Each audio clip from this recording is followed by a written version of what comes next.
Welcome to Tales from Western New York. Today is the NHL draft. We are here downtown Buffalo where they're having it. The last time they've had this draft was 1998. As always, we are diehard Sabres fans because we love hockey. AJ, what's your sport you love? Hockey. Mick? Hockey. It's good hockey. We like the fighting. There's a lot of people out here. Now, they did have tickets for sale inside, but they're astronomical, and Canadians bought those up because the first draft overall is a Canadian draft pick. But Buffalo Sabres right now have the 8th overall pick. Hopefully they use it. If not, they might be trading away for a huge defenseman that will be using this year. Let's go inside the draft party. Yeah, let's go. Travel very well, especially to Western New York. It's less than a 2-hour drive from Toronto to Western New York here in Buffalo. World Junior Championship was here a number of years ago, and the entire place was filled with Canadians, and so much so that they were actually scalping. I've never seen this before, scalping tickets to a draft guy, which is also a tribute to the fans in Western New York. Make no mistake about the Sabres fans, who have a great appetite for hockey. But I'll tell you what, a lot of Toronto fans came down the QEW, the Queen Elizabeth Way, crossed to Fort Erie to come over and see that guy get taken number 1. All right, the scene is set. We are ready to begin the 2016 NHL Draft.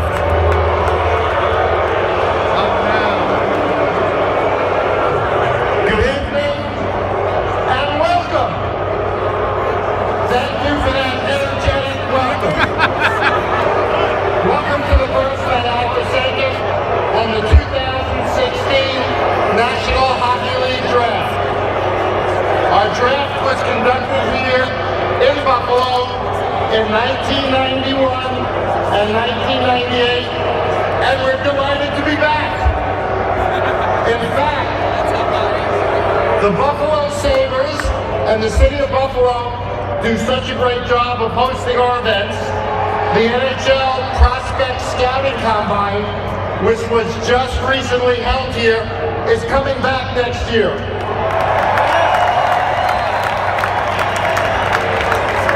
So, on behalf of the entire NHL, I send thanks to Terry and Kim Pagula, the Sabres, the city of Buffalo, and yes, all the bands in attendance. Welcome to our viewers on NBC Sports Network, Rogers Sportsnet, and TVA, as well as our fans at draft parties across North America, and our listeners on SiriusXM NHL Radio and Sportsnet Radio Network. With tonight's much anticipated draft, with the World Cup of Hockey scheduled to begin in barely 90 days, and with our upcoming Centennial celebration, along with this week's other events, this is a tremendously exciting time for our game and our league. So as we gather here tonight, this is an important night for our prospects, for their families, and our teams, which have spent countless hours scouting and preparing for this moment. So let's get started. The first selection of the 2016 National Hockey League Draft belongs to the Toronto Maple Leafs.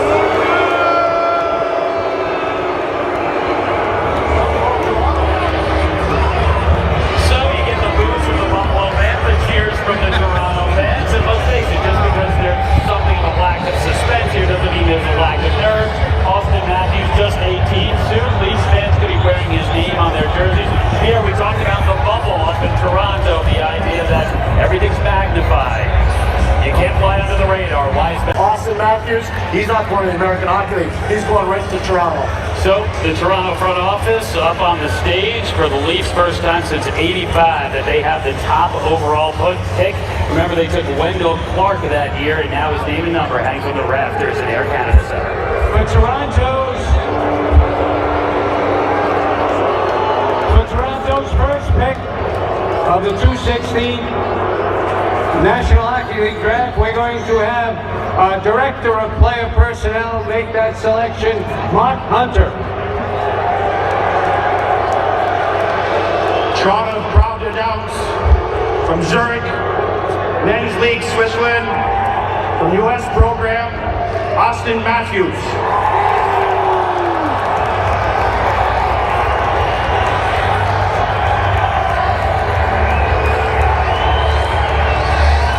Austin Matthews embracing his family and friends. Maple Leafs fans cheer. Montreal trades Lars Eller to Washington in exchange for Washington's own second-round picks in 2017 and 2018. Eller to Washington for 2 seconds. We have a second trade. See, this is fun.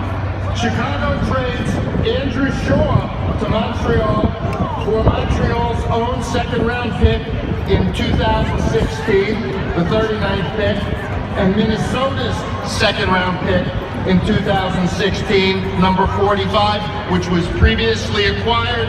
Andrew Shaw to Montreal for 2 seconds. The next selection in the 2016 NHL Draft, the second selection belongs to the Winnipeg Jets. So the Jets are on the clock, but we've got some trades. Montreal rumors.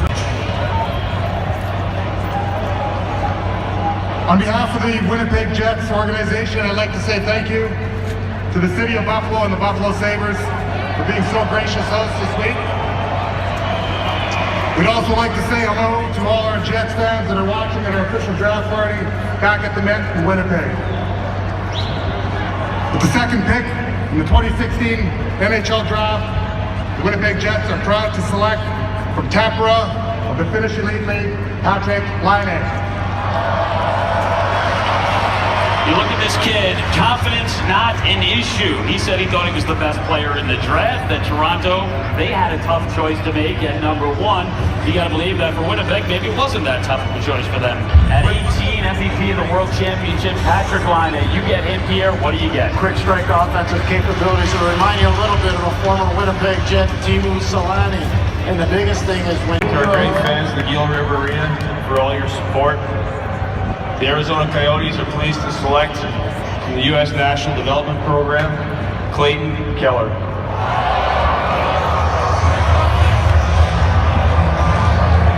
So, Clayton Keller, he says lack of size is not an issue. We were little, played on the same line together, and we were so close and just still are. So it's awesome to have that relationship with him.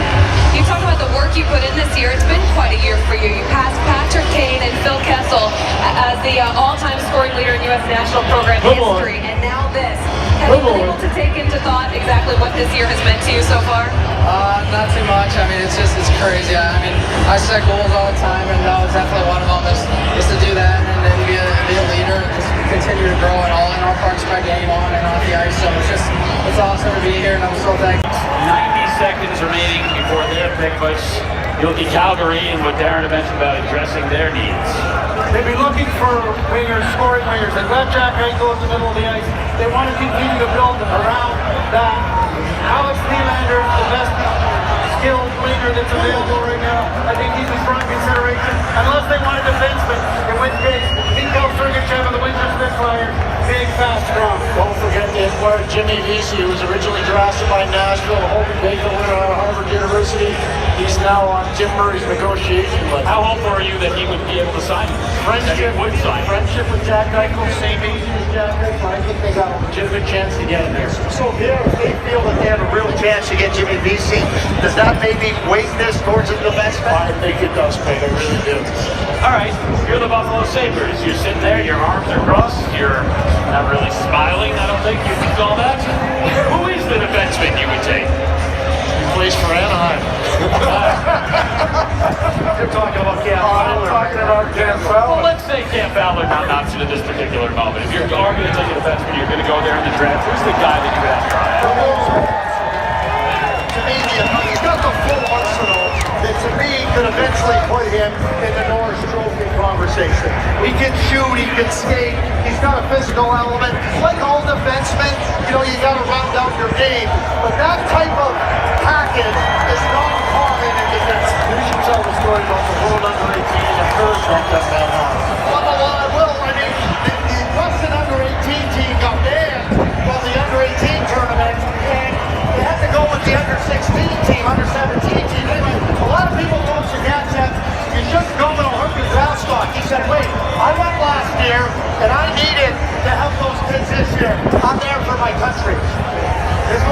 on. Timmy Murray likes to make these announcements quick. Although on home ice, he might have a little longer than the Buffalo Sabres take. Buffalo selects Alex Nylander. Oh! Cool!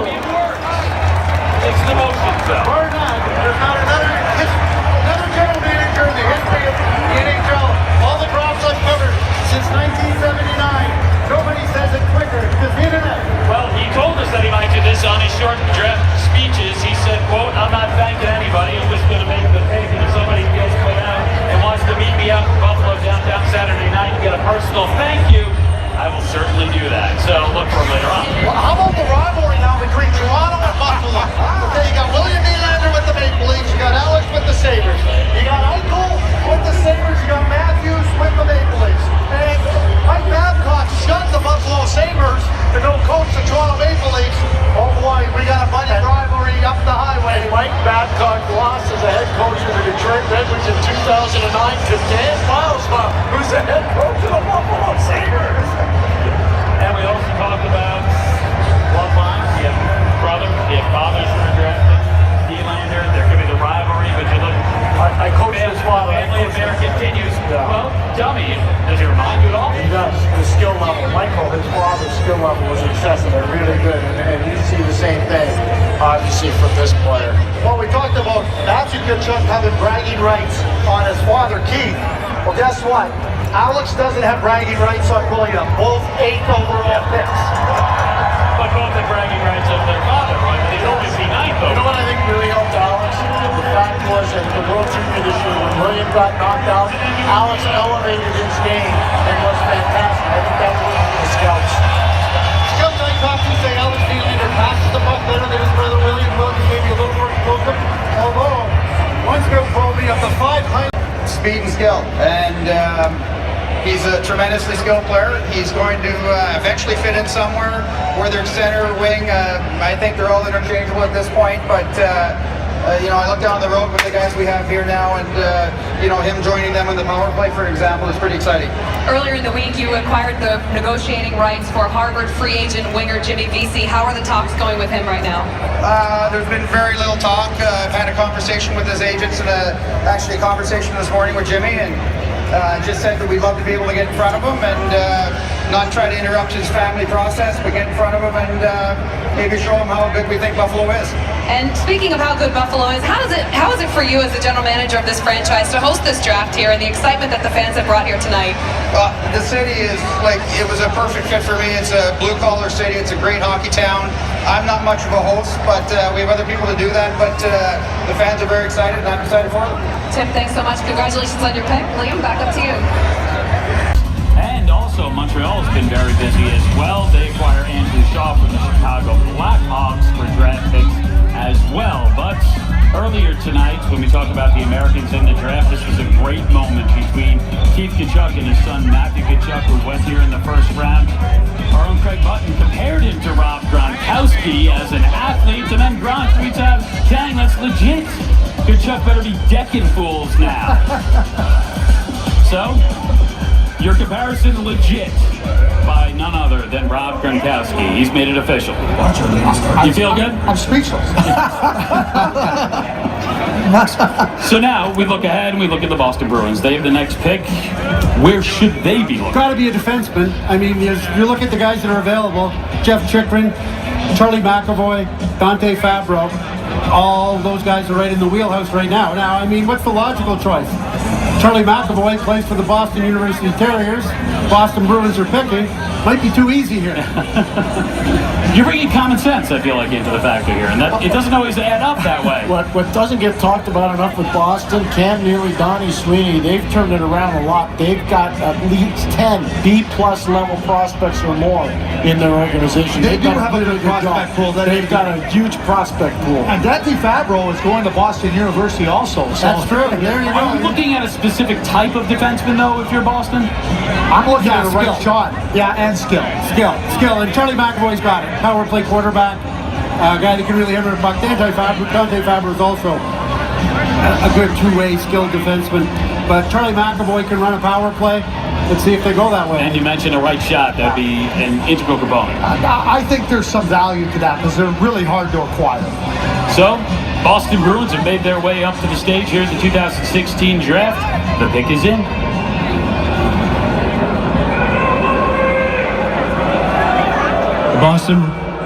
Boston Bruins would first like to thank all of our fans back home at our draft party watching for this evening. A special thanks to Kim and Terry Pagula for their hospitality here this week. With the 14th pick, the Boston Bruins select Boston University Terrier Charlie McAvoy. A little bit of suspense there, but Charlie McAvoy is the pick here in Buffalo, New York. The first native New Yorker gets selected in the 2016 draft. So here's a guy who, as the emotion pours out and he hugs his friends and family, he's a defenseman who compares himself to Drew Doughty, which I feel like just about every defenseman in this draft tried to do at one time or another. You look at his game, 6 foot, 199 pounds, and you compare him to this man. To PK Subban, and that exceptional skating ability, you know, you can get out of trouble and you can turn on your edges, and where it looks like you may be in trouble, all of a sudden you're breaking free of pressure and you're moving quickly up the ice. Well, we know Subban does it. Well, Charlie McAvoy does it in a very similar fashion. And then you start to think about the confidence that PK Subban plays with. You know, he's not afraid to make plays that others may see as risky. Guess what? Charlie McAvoy is exactly the same. And when you think about those types of qualities, especially as a right shot defenseman, nice fit for the Boston Bruins. Big day for St. Louis. We talked about minor hockey. Big day for the Boston University Terriers. Clayton Keller's going there. Dante Fabro's going there. Kiefer Bellows is going there. Chad Chris. And Charlie McAvoy gets drafted. Now, he's from Long Beach, not California. Long Island. In the summer, he likes to surf. Him and his dad, Charlie Sr., they're big surfers. Charlie, everybody knows in Long Beach, Charlie McAvoy Plumbing. That's Charlie Sr.'s company. And I'll tell you what, phenomenal story. During Hurricane Sandy, when things got as bad as they were, Charlie Sr. was worried about his brother, couldn't communicate with him. So, being the surfer that he is, while cars were on fire and the water was rising, he set out on a surfboard and paddled his way to his brother's house to make sure his brother and his family were okay, and paddled all the way back. Just amazing. Yeah, that is amazing. That's a great story. Now, for the Bruins, we talked about those prospects, Jacob Zavora, Wiley Sherman.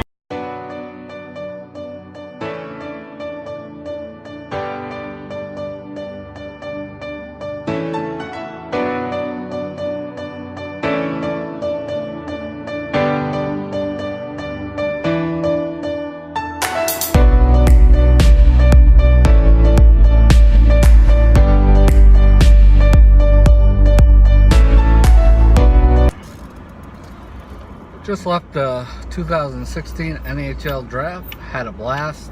AJ, did you have fun? Yes. Mick, did you have fun? Oh yeah, it's a good time. It was a great time. They did a lot for the kids, which I was quite impressed with. Face painting, balloon making, caricatures. They had some hockey shootouts and stuff like that. So it was a great time. Yeah, a lot of giveaways, free stuff. They had. It was great seeing the overall first pick and the Buffalo's 8th pick. It was nice to see that they didn't trade it away like I heard rumors of doing. Yep. Watched it up till Boston's. It is going late tonight till after 9 o'clock, but my buddy Mick here, he does have work in the morning. Got to get him home. Then we have our buddy Jim Griggs' bachelor party tomorrow. Should be a great ass time. It was nice to see Mr. Chris Elliott and his family out with us today. Yeah, it's good to see him out. I'm gonna put this was a great time for the NHL draft. It was nice seeing that Buffalo got it again. They had it 98 and 91. For us to get it this soon, to bypass some teams, was quite great. But that's also due to Mr. Terry Pagula pumping some money into this area. Yeah, for sure. Definitely boosting up the canal side and making it worthwhile to go down there and have events. From Tales from Western New York, I'm Joe Brown, and this is Mick Flo. Audi. Peace outie. You're not gonna say Audi 5000? Audi 5000, motherfuckers. Bye-bye.